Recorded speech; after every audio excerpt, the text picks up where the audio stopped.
Fala, abaixonáticos, abaixonáticas e demais cineespectadores. Então hoje vamos conversar sobre um filme que ao mesmo tempo está dentro do gênero de filme de super-herói e também está super bem cotado na temporada de premiações. Meu nome é Pedro Santana e você está assistindo Abaixo da Crítica.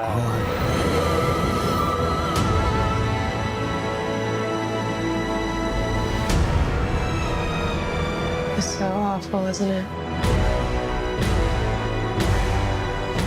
Bom, apaixonados, hoje, claro, vamos conversar sobre Joker ou Coringa, mais um filme dirigido por Todd Phillips, estrelando Joaquin Phoenix, que acompanha a história de origem de um dos vilões mais icônicos, não só da DC Comics, mas do mundo dos quadrinhos em geral. Aqui em uma história que é paralela ao universo cinematográfico da DC nos cinemas, se passando exclusivamente dentro de uma própria linha do tempo, pelo menos a princípio, talvez em um vídeo com spoilers eu entre em teorias interessantes que eu tenho visto sobre a posição desse Coringa dentro do universo da DC nos cinemas, o chamado DCU. Começando pela direção, eu achei peculiar a escolha do Todd Phillips para dirigir o Coringa, na medida que ele é aí um diretor relacionado majoritariamente a comédias, né? Ele talvez tenha sido mais famoso como diretor de Se Beber Não Case. E a princípio, claro, o Coringa tem um aspecto de humor, né? Afinal ele é um palhaço, mas é um personagem que é bastante sombrio, bastante tenso, bastante, digamos, vil, então não combina necessariamente com um diretor que está acostumado com comédias. Mas aí é que eu percebi que talvez o Todd Phillips, assim como o Coringa, esteja lidando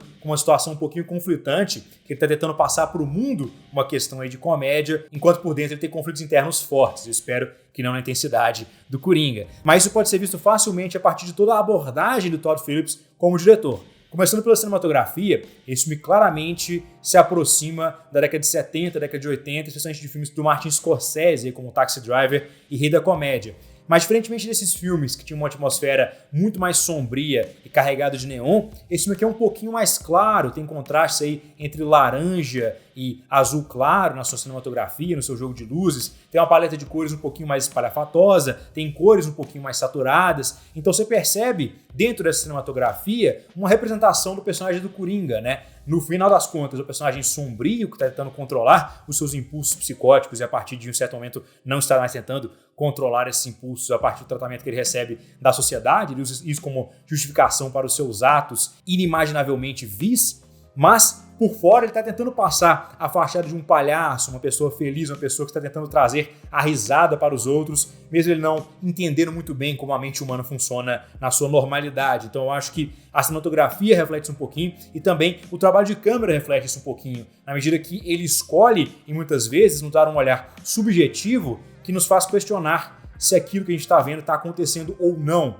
Várias vezes a gente entra ali entre cortes na edição que nos deixam perdidos em relação a conseguir acompanhar perfeitamente o que está acontecendo ali dentro da tela. Eu acho que foi 100% proposital para nos colocar mais próximos ali da mentalidade do Coringa, que é um cara louco. Então eu achei bastante interessante a escolha de cinematografia, de movimentos de câmera e de edição que o Todd Phillips utiliza para nos deixar questionando nossa própria sanidade e para entender um pouquinho da motivação interna do Coringa, né? O que é muito necessário, haja vista que estamos tratando aqui de um estudo de personagem, né? E mesmo a gente não gostando necessariamente daquilo que a gente vê no personagem do Coringa, a gente tem que entender a motivação dele, a gente tem que se conectar com ele em algum nível, seja na empatia, seja na simpatia, ou seja meramente achando ele detestável, mas entendendo que ele mesmo se enxerga como o herói na sua história. Eu acho que aqui o Todd Phillips faz um excelente trabalho dentro da direção nesse sentido. Eu só não gosto da distribuição um pouquinho aqui dos atos. Eu acho que o primeiro ato é um pouquinho curto demais e o segundo ato é um pouquinho longo demais. Eu acho que a gente poderia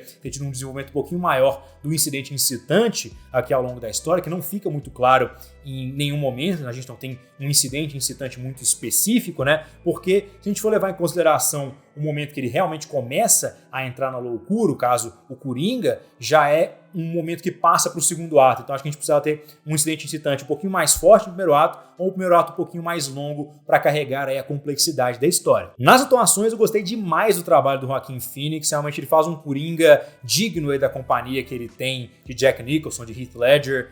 Esse aqui a gente não vai comentar sobre, mas ele faz um personagem extremamente multifacetado, que tem conflitos internos fortes, mas que, em última instância, abraça as condições que fizeram a sociedade rejeitá-lo e a sociedade tratá-lo de forma um pouquinho menos que ótima, e claro, porque ele tem uma situação de psicose e um código moral completamente distorcido, ele acaba levando esse tratamento social como uma justificativa para ser completamente vil e completamente asqueroso. Então eu acho que o Joaquin Phoenix consegue passar por todas essas camadas, desde o charme do Coringa, até a questão da loucura do Coringa, até a sua violência, até a sua motivação emocional, e nos entregar uma performance extremamente recheada de momentos que vão ser utilizados quando a gente for ver aí ele sendo indicado para melhor ator no Oscar desse ano. Eu acho que provavelmente isso é uma previsão segura, na medida que é, com certeza, uma das atuações mais impressionantes da carreira do Joaquin Phoenix, que por si só já é um ator bem impressionante. E eu gostaria também de deixar um momento aqui para destacar a corporalidade do Joaquin Phoenix, especialmente nos seus momentos de dança que a gente tem ao longo da narrativa. Ele demonstra um misto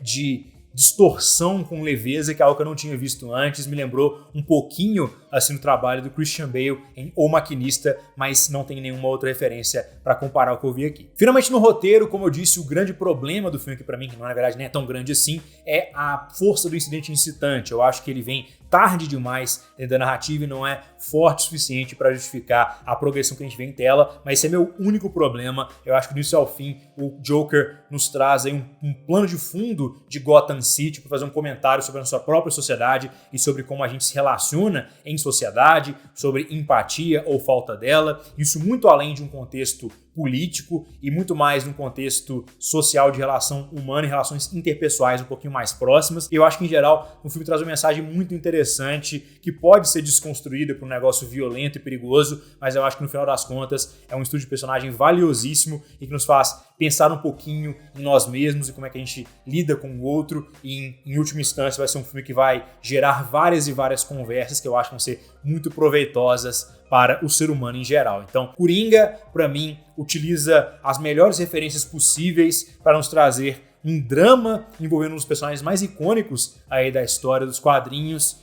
e utilizando da fama desse personagem para nos trazer temas extremamente relevantes e impactantes. Vai receber a nota 8.7 em 10. Na verdade, teria sido 8.7 em 10. É um filmaço. Então, se vocês, espectadores, tá, do vídeo, clique na marca dela para se inscrever no canal, se tornem abaixonados ou abaixonadas e fazer parte da crítica. Claro, deixem aqui nos comentários o que vocês acharam de Joker. Vocês gostaram? Vocês não gostaram? Tudo vai ser muito válido. Esse YouTube. Até a próxima.